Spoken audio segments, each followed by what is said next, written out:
Hello students, how are you? I think all are very fine. सब ठीक ठाक हो, बहुत अच्छे से हो। और आज मैं आपको पढ़ाने जा रही हूँ आर्टिकल राइटिंग। आर्टिकल तो आपने बहुत देखे होंगे, जैसे मैगजीन्स में, स्कूल मैगजीन में लिखा भी होगा, न्यूज़पेपर्स में भी देखे होंगे। पर यहाँ पे जो हम आर्टिकल करने जा रहे हैं वो सेम ही होता है, बट इसका थोड़ा सा पैटर्न और फॉर्मेट रहेगा जो मैं आपको बताने जा रही हूँ अभी। और ये जैसे आपको पता है, ये 12th क्लास CBSE के हिसाब से मैं आपको बताऊंगी। बाकी अदरवाइज़ जो दूसरे सब्सक्राइबर्स हैं उसको देख सकते हैं, क्योंकि आर्टिकल राइटिंग का फॉर्मेट तो लगभग हर जगह सेम होता ही है।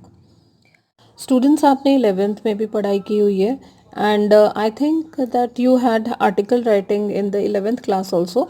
और आपको पता है कि अगर आपने अच्छे से आर्टिकल लिखना नहीं सीखा है तो आप क्या करते हो? What you do is that you don't study anything for the article. पहली बात, आर्टिकल का पोर्शन नो स्टडीज़, नथिंग। दूसरी चीज़, जैसे ही टॉपिक मिलता है आपको, you start writing from the beginning. Topic देखा, लिखना शुरू किया, और जहाँ तक लिखना है लिखा, एंड किया, ख़त्म। That is article. वहाँ पे क्या होता है कि 10 मार्क्स का जो ये आर्टिकल है, if you do that, and many students are doing that, मैंने बहुत स्टूडेंट्स को ऐसा करते हुए देखा है, ऐसी गलती करते हुए देखा है। तो इस गलती को आपने बिल्कुल भी नहीं करना है, क्योंकि सीधे आपको सब कुछ लिखते हुए भी 10 में से 6 मार्क्स मिलेंगे, और 6 marks means you are losing 4 marks, या उससे भी कम मिल सकते हैं अगर आप इस तरह से लिखते हो। तो अच्छी तरह से कैसे लिखना है इसको हम देखते हैं। We will see this through an example. यहाँ पे देखो, आपके सामने आपको क्या दिख रहा है? What are you seeing in front of you? मेरी ड्राइंग बहुत अच्छी तो नहीं है, बट फिर भी मैंने कोशिश की है। आपको आउटलाइन तो समझ में आ रहा होगा कि क्या है ये। ओके, सपोजिंग, या क्या है पता आपको? सबको पता है, पता चल गया, मुंह में पानी भी आ गया। Okay, so it is a burger. ठीक है। So what will happen? Supposing आप you go to a shop, एक दुकान पे आप जाते हो, तो क्या होता है कि जो शॉपकीपर है आपको बर्गर देता है, but what he does is that he gives a burger which is like this. इस तरह का बर्गर आपको देता है। What will happen? क्या होगा? ऑब्वियसली जो ये वाले कंटेंट्स हैं ये गिर जाएंगे। ओहो, फिर आपको बर्गर तो खाना ही है ना। So you go to the next shop. Next shopkeeper ने क्या किया? आपको बर्गर दिया ऐसे, ऐसे। Again you won't want to have it. क्यों? अगर आप वैसा खाओगे तो आपके हाथ सारे स्टिकी हो जाएंगे, तो आप फिर से उस बर्गर को रिजेक्ट कर देते हो, right? Now you go to the third shop, he gives you a complete burger. Obviously it's very tempting, और आप कहोगे कि हमें वो बर्गर खाना है, and you'll be ready to eat. अचानक क्या होता है कि उसी शॉप के साथ में एक और शॉप है, वहाँ पे आपको एक एडवर्टीज़मेंट दिखती है। उस एडवर्टीज़मेंट में क्या लिखा हुआ है कि with the burger you will be getting something else. Okay, हाँ, आपके दिमाग में आ गया होगा what are you getting. So again I'll try to make this box, and this is a box of fries. Okay, red colour he use कर दिया, fries red colour की नहीं होती हैं, but still I have used red colour, sorry. So you understand these are fries, these are chili fries, and these are fries. Okay, so this is what the offer is. What you do? Definitely I know what you're going to do. You will go to that shop and you will have this burger and this fries. You can write the suggestions in the conclusion. In some advanced writing skills, जो writing skills आपको आते हैं जैसे report writing, उसमें आप अपनी तरफ से अपने व्यूज़ नहीं लिख सकते कंक्लूजन में, but here you can write it. So there are so many things and so many ways where you got to conclude it. वो टॉपिक के ऊपर आपका डिपेंड करेगा, बट कंक्लूजन ज़रूर होना चाहिए। Okay, and here second, third and fourth paragraph, it is not necessary. कुछ लोग अगर 2 पैराग्राफ्स भी लिखते हैं तो भी चल सकता है, but the thing is that अगर आप इनको 3 पैराग्राफ्स में क्या लिखोगे? बॉडी, और बॉडी में आपको कंटेंट आपका बहुत अच्छा होना चाहिए।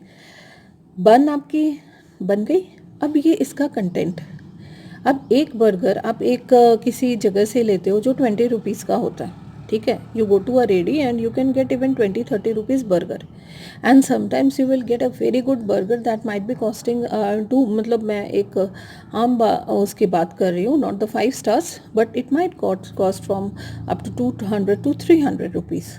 तो वहाँ पे क्या होता है, क्या डिफरेंस होता है उस बर्गर में जो कि आपको स्ट्रीट साइड रेडी पे मिल रहा है और उसमें? हाँ, डेफिनेटली आप तो बोलोगे कि वो अच्छा रेस्टोरेंट है इसलिए ऐसा है, इसलिए नहीं, ऐसा नहीं है। आप पे कर रहे हो जब, तो आप सब कुछ देखते हो, तो डेफिनेटली उसके कंटेंट के ऊपर डिपेंड करता है। तो आपका कंटेंट भी बहुत अच्छा होना चाहिए। अगर आपका कंटेंट अच्छा है, आपका लैंग्वेज अच्छा है, तो डेफिनेटली आपने ये बर्गर बना दिया, ठीक है। आपके आइडियाज़ अच्छे हैं, you are very clear about the topic, आपने बहुत सुंदर तरीके से लिखा है, वेरी गुड। तो आप ये बर्गर जो है आपने बना के तैयार कर दिया और आर्टिकल लिख के आपने एग्जामिनर को दे दिया। Now he has to award you marks, right. Now you have written everything, फिर भी आपको 10 out of 10 क्यों नहीं मिल रहे? Why you are not getting 10 out of 10? To score this 10 what we have to do, हमें ये देखना है कि हम दूसरे इंसान से अलग कैसे हैं। जो दूसरा बंदा लिख रहा है, एक बहुत सारे स्टूडेंट्स के पेपर्स चेक होते हैं एक टाइम में, तो what I am doing different, and this is the fries. और इस फ्राइज में क्या आएगा जो आप एक आर्टिकल में लिख सकते हो? डाटा एंड कोड्स, ठीक है। So you can right data and codes. जैसे ग्लोबल वार्मिंग है, टॉपिक है ग्लोबल वार्मिंग, उसके ऊपर आप डेटा अगर डालते हो तो उस डेटा में आप ग्लोबल वार्मिंग किस हिसाब से बढ़ रही है, ओजोन लेयर का क्या डिप्लीशन रेट है, एंड ऑल दैट थिंग्स। और बहुत सारी चीज़ें आप लिख सकते हो। पॉपुलेशन में है, what is the population of India, unemployment, what is the unemployment rate और द ग्रोथ रेट, जैसा टॉपिक है उस हिसाब से आप लिख सकते हो। If you are writing the data, that is the extra prize you are giving to the examiner to give you good marks. Same with the quotations, quotes. So dear students, now you have understood that what all this article writing is about.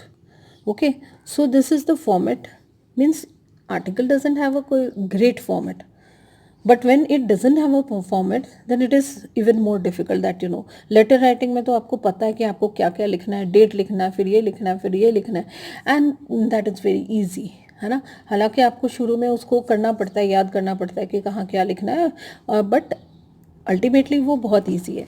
But जो है article writing में ये थोड़ा सा जो है वेग है, मीन्स उसका कोई इतना ज़्यादा आकार नहीं है जो आप दे सकते हो, तो उसमें और ज़्यादा डिफ़िकल्ट होता है। सो आई होप कि ये जो मैंने आपको एक बर्गर स्टोरी बताई है आपके आर्टिकल की, ये आपको हेल्प करेगा एनहांस करने के लिए आपके marks. Supposing you were to get 5, 6 और 7, definitely you will be getting 10 out of 10. Yes. Yes, one more thing that you should know is that कि ये 150 to 200 इसका वर्ड लिमिट है। मार्क्स मैं बहुत बड़ी बता चुकी हूँ कि it is 10 marks, and word limit का आपको बिल्कुल ध्यान देना है। तो जैसे 150 to 200 वर्ड्स हैं, तो आप इजीली डिवाइड कर सकते हो कि अगर एक पैराग्राफ है तो इसमें लगभग 30 वर्ड्स का एक पैराग्राफ आएगा, 30 to 40 words, okay. But doesn't matter, अगर थोड़ा सा ऊपर नीचे होता है किसी पैराग्राफ में तो किसी में कम या ज़्यादा हो सकता है, वो उसमें पैराग्राफ का कुछ नहीं है। But if you remember this burger story and you right an article beautifully, I will be more than happy, बहुत अच्छा लगेगा मुझे। और स्टूडेंट्स मैं आपसे कहती हूँ कि आप आर्टिकल लिखिए और फिर कंपेयर कीजिए कि अब तक जो आपने आर्टिकल लिखे हैं और अब क्या आर्टिकल लिखे हैं, और किसी को चेक करवाइए जाके। अगर आप नहीं कर सकते तो आप मुझे भेज दीजिए, कंटेंट बॉक्स में लिख दीजिए, तो सेंड कर दो, then you will see what is the difference, and remember this beautiful burger, yum yummy burger story.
है।